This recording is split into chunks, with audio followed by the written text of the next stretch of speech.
Hi, Steve from Gamers Beat Cancer. Hope you've all had a very wonderful Christmas so far, and you're in the what they call the middle between now and New Year. Sorry, there's been a video for a few days. Obviously, Christmas I took a break, but also as well I've had quite a bad infection, which I'm now on the other side of. So let's get the medical part out of the way first of all. I'm currently about to finish antibiotics today. My blood counts are still, they're not in the region they need to be, but this is a healing process, so we have to take time over it and appreciate it. Um, Generally though, I'm in pretty good shape, doing well, looking after myself, resting, and that's the most important key to it all, is resting, and also escaping. Definitely escaping from my current situation where I am. Unfortunately, I say, for those who've seen the earlier videos, I've missed obviously my birthday. I've been here. It's Christmas. Luckily, I could do Christmas virtually with my family, so I could watch my presents and everything, which was it was nice. It was very, very nice. It certainly helped.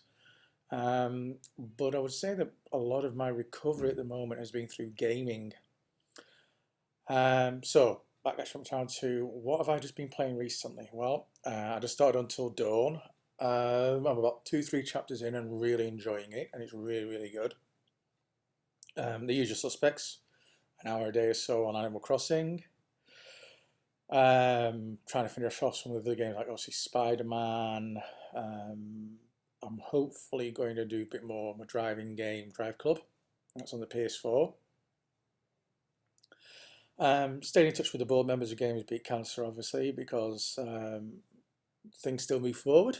So, I sort of want to sort of look at where we're going for next year now. Well, next year will be probably our biggest year to date with the Gift of Gaming program, where we will reach the position completely and entirely to be able to donate games consoles, video games, and technology to help deal with the trauma, the isolation that comes from having long-term cancer treatments, also as well living with cancer, um, and how it can help promote a very healthy mind, give you great immersion, problem solving, creativity. Um, it's just really an escape from thinking of the cancer and a release, which is extremely important. So what games have done it for me during 2020? I'd probably say the biggest game this year, really, um, with obviously having blood cancer, I've had to spend a lot of time in isolation, has been Animal Crossing. I know it's a very casual game, but that sort of routine of going in every day and doing something and talking to somebody and digging something up and building something helped my creativity flow quite a lot. Played a lot of rhythm games like Avicii and Vector. Um, that's extremely helped a lot, especially when recovering from chemo brain, where it's like a form of fogginess in your brain's not quite with it. So it's been extremely good for eye-hand coordination. Then the usual suspects like Destiny 2, Euro Truck Simulator 2, American Truck Simulator. Just immersing myself into digital worlds has been extremely helpful, and I encourage more and more cancer patients to take this on board, that video games can serve you much more than the purpose of a game. I know people go, oh, I don't like games, it's not my thing, I've never played it. Unless you try it, you'll never understand the form of distraction it gives you from living with cancer. So that's why obviously Gamers Beat Cancer now exists. So, because we understand that money is sometimes an issue with living with cancer. Sometimes people can't afford the things they like to do, or they like to try, or pick up a hobby. And that's where we step in, obviously, as well, with obviously living assisted as well. Tablets, smartphones, AIs, obviously like Echo, Alexa, and Siri.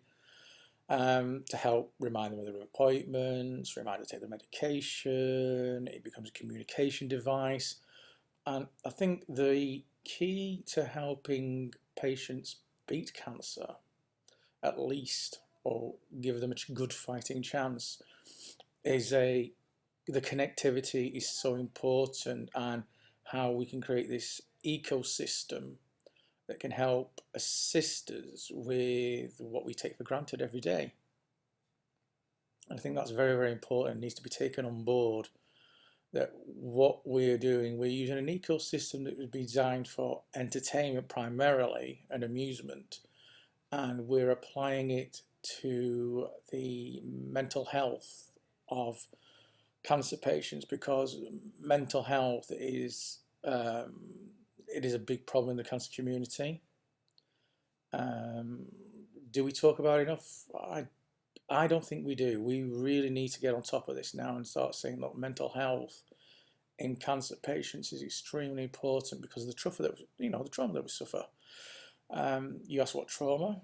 Being told that you might die and you have a disease that will maybe kill you one day, unless by the grace of God, it doesn't come back. But unfortunately, once you have cancer, and that's never going away. There's no cure for that.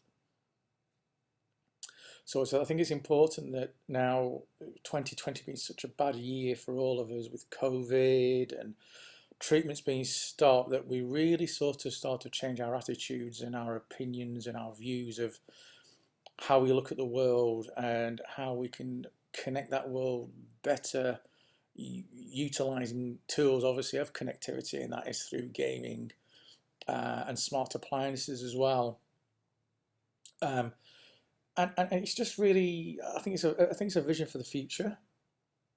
For those who've stayed in hospital rooms, light switches on the other side of the room, and some people don't even have a TV, or you're stuck with a patient line program. The internet is horrendous in some places. I can definitely vouch for mine. Mine is non-existent, and I think we need to start using Gamers Beat Cancer not just to help the caregivers, obviously patients. We want to work with the hospitals. We want to start working into the healthcare system, and how we can control patient room environments using smart technology and forms of immersion that can help promote extremely good mental health. Because if you're in a good place in your head, but your body's in a bad place, it kind of goes hand in hand, and it's very important that people change this perspective. And I'll keep saying that we need to change the perspective. We need to change the optics on this, and I think it's very, very important. So, all in all, I'm doing okay. Gamers Beat Cancer have a lot of amazing plans for next year. We're also looking into a lot of development aside from away from the gift of gaming, which will happen over a couple of years. These things don't happen overnight, but a clear vision of where we need to be, and how with COVID, how to find doing things differently, how to redefine and reshape the world that we live in, is very, very important right now. And I think we just got to stop holding on to the old ways, because the old ways are gone now. There has to be a new way. And this is why our organisation is a technological jump that does charitable work compared to the others. We're looking 10 years down the line. Well, I'm looking 10 years down the line. I'm definitely looking towards the future. Am I a dreamer? Yeah, but what's wrong with being a dreamer? There's nothing wrong with that. Sometimes you dream hard enough and make the right connections, anything's possible. Okay, I relapsed from cancer. I thought the dream was I was going to be out of it, but I'm not. This year I will be getting a bone marrow transplant. Well, sorry, next year, 2021, will be a bone marrow transplant, which means a new me. So that's probably Steve version 0.3 now. So I feel like I'm turning into Terminator.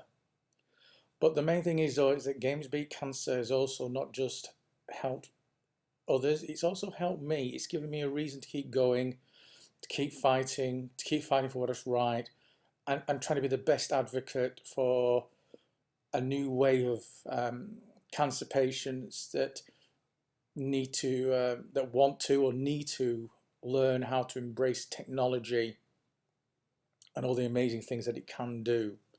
So that's kind of my sort of Queens of Christmas Day message. Um, Looks like I'm going to be here for the rest of the week, though. I don't think I'm going to make it home for New Year. But it's not, remember, it's not about a day. You can have a private Christmas. You can have a private New Year if you're stuck in hospital right now fighting cancer. Don't think that you're going to be missing out on one Christmas, because the whole point of this is so you can have many more Christmases as well with your family and all your loved ones. So from myself, all the team at Games Beat Cancer, I wish you all a very Merry Christmas and a very happy New Year.